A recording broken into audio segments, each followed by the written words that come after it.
Hi everyone, my name is Nawaz Rana and I am currently in grade 12 studying at Strawberry Fields High School, Chandigarh.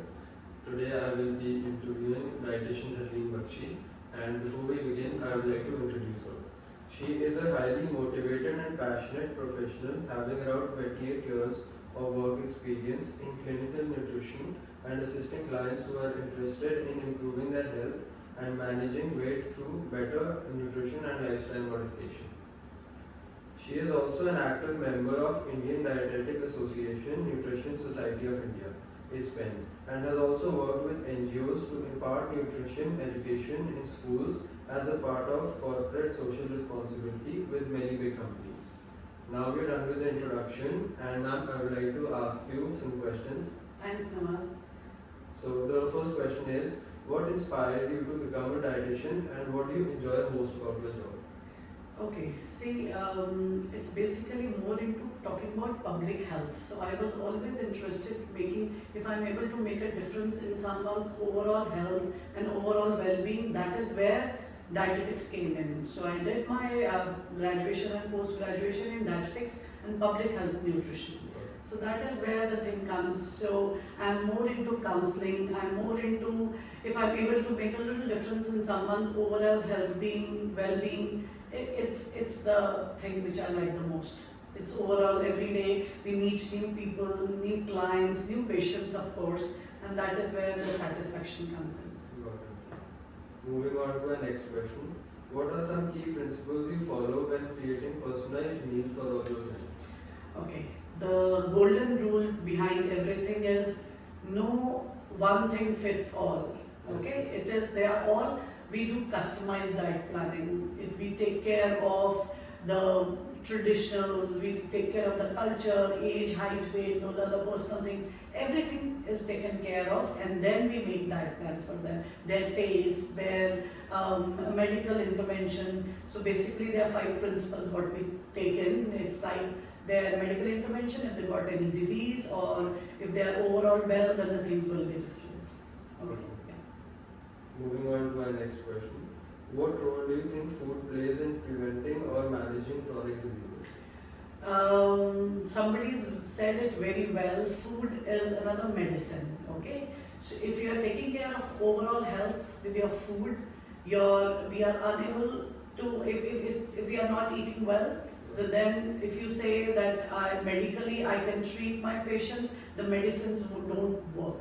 If your overall health is not fine, your food is not fine, you can't treat the patients. So we have to take care of their medicines, we have to take care of their physical activity, we have to take care of their food.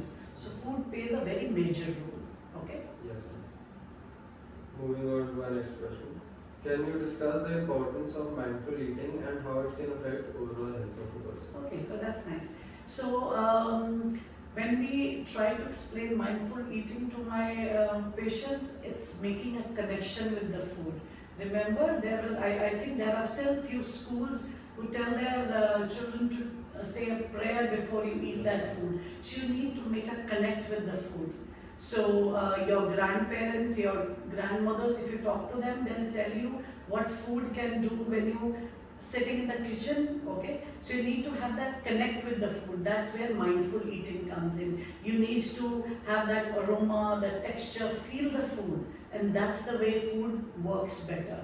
Okay, so that we these days tell the kids not to sit in front of the TV or computer and eat your food, because you engross your brain in a very different kind of activity. The food will not get digested or absorbed properly. So that's where mindful eating is. So make a connect with the food. That's very, very important. Okay. So the last question. So ma'am, this question personally relates to me because I am a vegetarian, Okay. and maybe many of our viewers too. So how can people ensure they are getting enough nutrients on a vegetarian diet?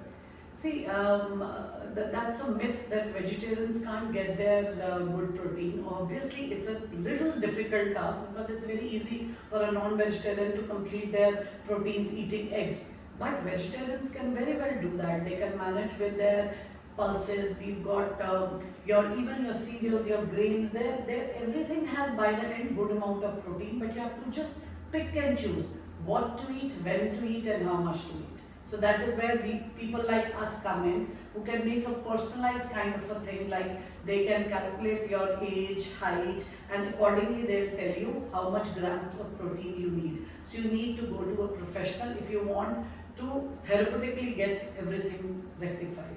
But overall you've got many options. You can have, these days you've got tofu, you've got soya, but what we are talking right here on this podcast is basically for a generalized people. We are not talking about anybody who's got medical issues. If there are a person who's got a medical issue, the things become very different. For a normal person, you can get your proteins from your dals, or you can have boiled chana salads, you can have your milk and milk products. So there are many things. Vegetarians don't lack protein as such. Got it. So the myth is debunked. Yeah. Thank you so much for taking out time and being on our show. It's my pleasure. It's my pleasure. I learned a lot from our interaction today, and I hope the same for our viewers. Yeah. Thank you so much. Thank you so much.